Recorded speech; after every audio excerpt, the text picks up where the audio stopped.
Well, good morning, and today is September 1st. Can you believe it? We're almost into the change of the season and the end of the year, and before you know it, it's going to be Halloween and Thanksgiving, and then Christmas and Hanukkah and New Year's. I can't believe another year has gone, but today is Friday, September 1st, so we're not at the end of the year yet, but we're getting closer. And what is it that you need to know? Look, I am Kenny Polcari, your host of the party, and let's get going. So August ended mixed, right? The question is, will September be a boom or a bust? Today, it's all about the non-farm payroll report, and everyone's getting geared up for it. But remember, it is a long weekend, so there's plenty of people that are away from their desks. This morning, futures are up. And that is anticipating a better report and a Fed pause. Oil's also up, now trading at $84.40 a barrel. Gold is up, the dollar is down, and bonds are flat. And what are we having for dinner tonight? Oh my God, I made this last night, the chicken pot pie. You can see it on my Twitter, right, at Kenny Polcari. So, hello, September. And like I said, stocks ended in August. They ended the day and the month in negative territory. The Dow down 170 points, 0.5%. It's down 2% in the month. The S&P down 7 points, or 0.2%, down 1.8% in the month. The Nasdaq gained 15 points, up 0.1, but it's down 1.7% in the month, which is a win. The Russell gave up 4 points, or 0.2, but it's down 4.4% in the month, while the transports gave up 202 points, or 1.3%, leaving it down 4% on the month. And while it appeared that the bulls wanted to give the bears a run for their money in August, they failed to pull it off, leaving stocks churning in what was an interesting and challenging month. Traders and investors and algos all parsing through the mixed economic data as they looked for hidden clues that might suggest what the Fed is going to do in 3 weeks.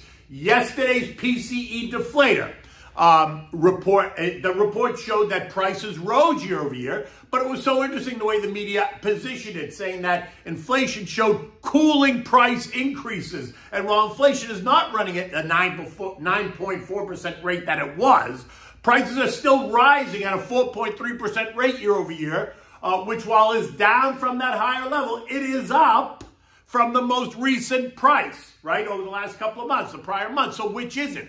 Is it cooling, or is it getting ready to rear its ugly head again? And that is the conundrum. In addition, we found out that personal income fell more than expected, while personal spending rose more than expected. And the rise in spending can be directly tied to higher costs of nearly everything we need on a daily basis: food, energy, housing, utilities, right? So, sports fans, while spending is up, we're not really buying more of anything. In fact, you could argue, and I will argue, that we're buying less of everything we need while spending more. I mean, look, this morning I went to my local Dunkin' Donuts just around the corner, and I ordered my usual large coffee with cream and sugar, right? It's $2.99, not a big deal. The cup was noticeably smaller. Actually, it's right here. See, look at this.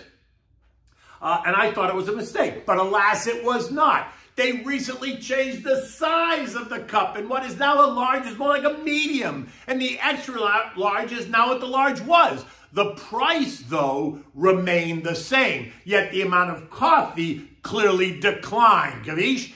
In the end, I got less for more. And that's not the only place we see this happening. It's called package shrinkage, which is different from theft shrinkage, right? That is all the rage these days. You see, in those recent reporting season, we heard so many companies report about shrinkage from, these consumer companies report about shrinkage, right? That's their way of calling out theft without saying the word theft, because theft would be inappropriate, right?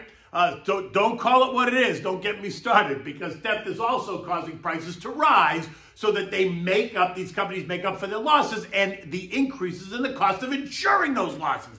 In the end, who pays for the shrinkage? Not Joey, not the administration. Oh, no. We do, and that's another story. Now, today brings us the August non-farm payroll report, and the expectation is for us to have created 170,000 new jobs, which, by the way, would be the slowest increase in months. It will be curious to see where those jobs are versus where they are not. The ADP report on Wednesday showed us that leisure and hospitality, which are service sector jobs, fell, right? They've been one of the hottest parts of the job market. So will today's report suggest the same? Manufacturing jobs are expected to be zero, flat, no increase or decrease in manufacturing jobs. And if we lose jobs in leisure and hospitality, what does that say? Unemployment is expected to remain at 3.5%. At historic lows. Hourly wages month over month and year are expected to fall, putting workers further behind the curve as prices continue to rise, albeit at a slower pace, yet they are still rising, right? Eco-data today is also going to include the S&P and the ISM manufacturing PMIs, and both are expected to come in at 47, which leaves us deep into contractionary territory, a place we have been since last December. Finally, we're going to get the Ward's total vehicle sales for August, and they're expected to be down, which makes sense. Why? Because the cost to carry a car loan has soared. Auto loans are now averaging 9.5%, and that's if you have a FICO score of 740 plus. Anything less is going to have you paying more than 10%. And considering that a gas-powered, say, Ford Explorer is now running at better than $50,000, you can see how expensive it gets. And if you want to buy a comparable electric vehicle, then be prepared to spend $75 plus, which is also, by the way, more expensive to maintain.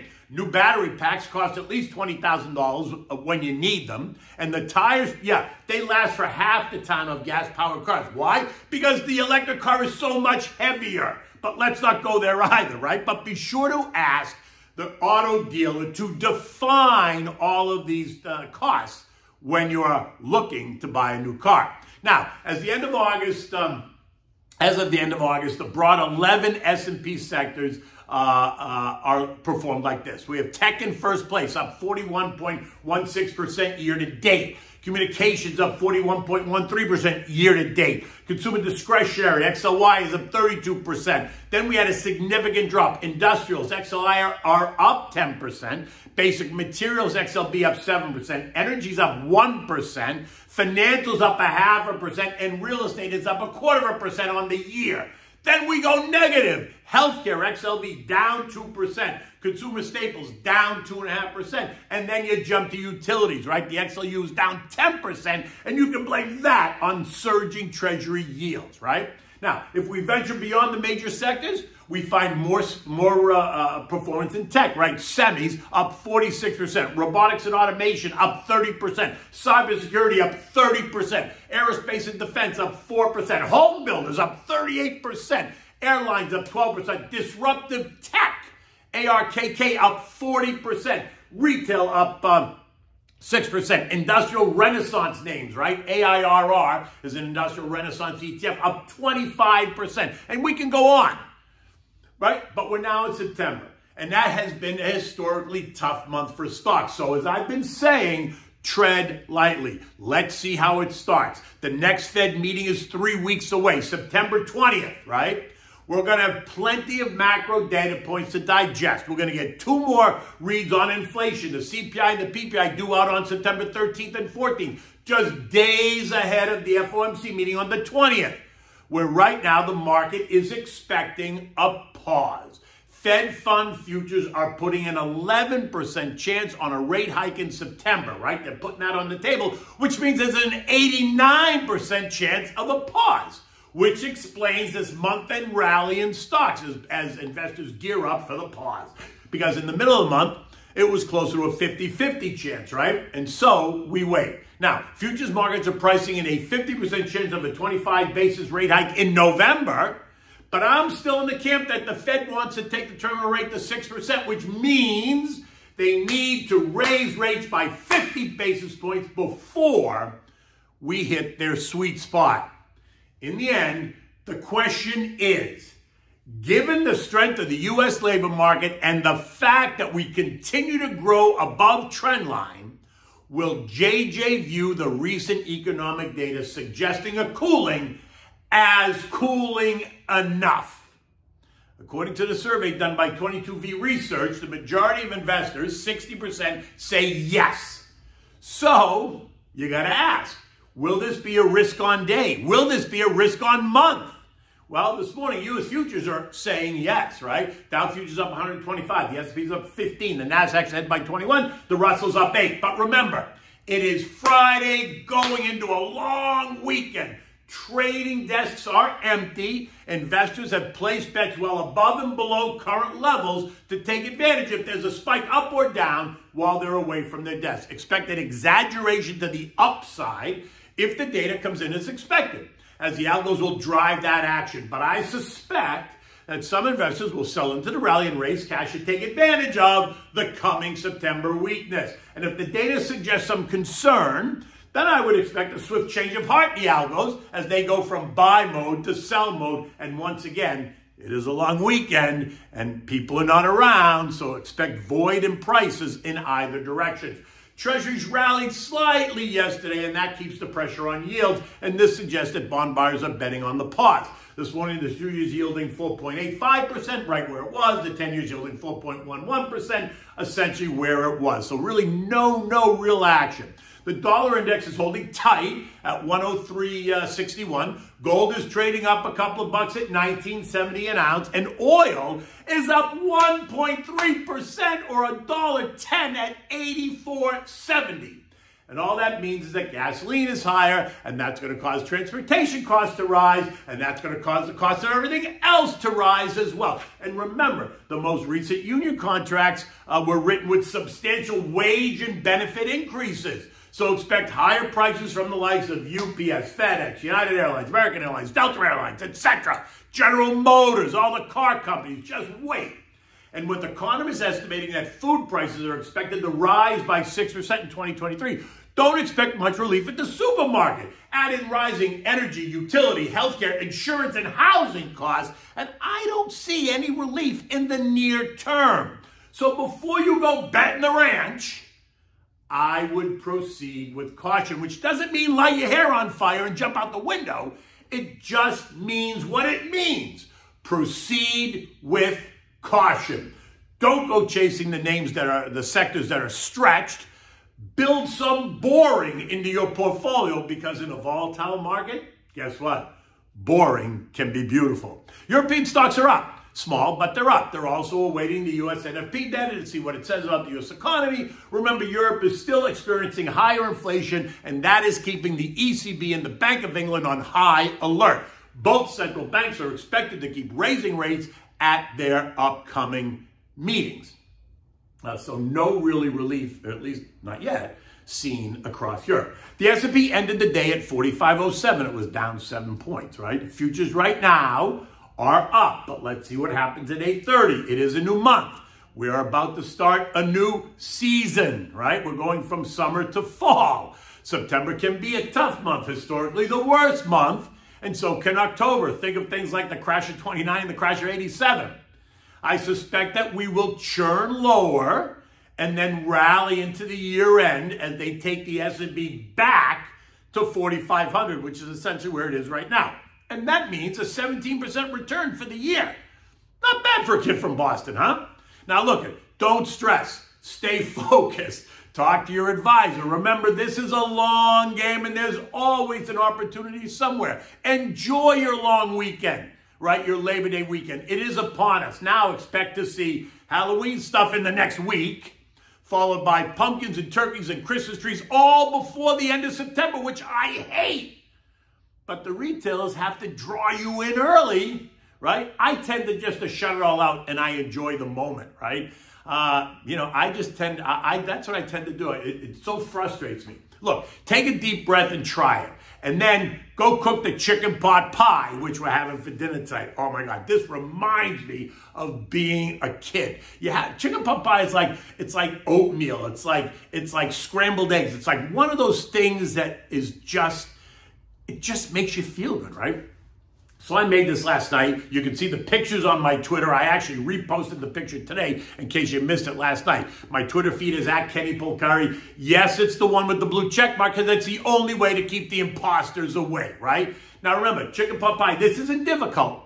And once you make it and you smell it in your kitchen, it's going to remind you of being a kid all over again. So for this, you need a roasted chicken, right, that you've deboned and you've shredded, right? You want to use both the white meat and the dark meat. I used about a half or 3/4 of the chicken, and I saved the rest of it, right? Because you don't want you got too much chicken, right? I bought one that was already roasted at the local grocer, but if you have time, you roast your own. You need a pie crust. Homemade is always better, but in a pinch, just buy the Pillsbury pie crust that's in the milk case. You need 4 cloves of garlic that sliced. You need 2 cups of shredded carrots, 1 diced large yellow onion, 1 package of sliced mushrooms, frozen peas, salt and pepper, flour, chicken stock, heavy cream, and of course, you need butter. Now, start by preheating your oven to 425 degrees so it's ready when you need it. In a large pot, you want to melt a stick of butter. When it's melted, you're going to add the onions and the carrots. Saute those for 10 minutes on medium-high. Now add the mushrooms and the garlic. Saute for another 10 minutes and let the mushrooms produce their water and all that stuff. Now, you're going to add in about 1/3 of a cup of flour and stir it, right? You want the flour to kind of get golden and it'll help it get thick, right? We're making like a roux. Then you're going to add in 2 cups, maybe 2.5 cups of chicken broth and 1 cup of heavy cream. Stir it to blend and allow it to become thickened, right? Maybe 3 or 4 minutes. If you have to have a little more chicken stock, do that. Now add in the shredded chicken and the bag of frozen peas. Stir it to combine. Let it just get hot and everything. And then allow it, and then take it off the stove. So allow it to cool before you put it in the pie crust. Now, go get your pie plate. Grease your pie plate with more butter, right? And then place one of the crusts into the plate, making sure to press it into the plate and up the sides to make like a bowl. So then you're going to add the chicken mixture, bring it right to the top. Now take the second pie crust, unroll it, place it on top, making sure to go around the edges, tucking the 2 pie crusts together and crimping them with your fingers to make like a little fluted edge. Brush it with an egg wash on top, and then using a knife, just make 4 slits in the top of the pie crust to allow the steam to escape. Now, put this in the middle rack in your oven and bake it for 30 to 35 minutes. Keep your eyes on it. I don't know how your oven works. You do. You want to get a nice golden top on the chicken pot pie. When it is, remove it. Let it sit for 10 minutes before you cut it, right? It's got to cool down a little bit. Otherwise, it'll go all over the place. So put it just on top of your stove and let it sit there. It'll still be nice and warm in 10 minutes when you want to eat it. At that point, cut it into slices like you would a pie. This should serve 6 people. Unless you're really hungry, then it might only serve 2. I mean, who knows? In any event, it was really a great dish last night. Like I said, it goes right to my belly. It makes me feel all warm and fuzzy. And it's a perfect fall going into winter dish. In any event, it's going to be a beautiful day here in Florida. It's actually going to be a beautiful weekend here in Florida. We're going to get some cooling weather coming in, so it's not going to be, in the 90s. I think it's supposed to be in the 80s this weekend, which is going to be perfect beach weather, and I can't wait to go take my book and read it on the beach. In any event, it is Labor Day weekend. It's a long weekend. I will see you on Tuesday, so until then, take good care.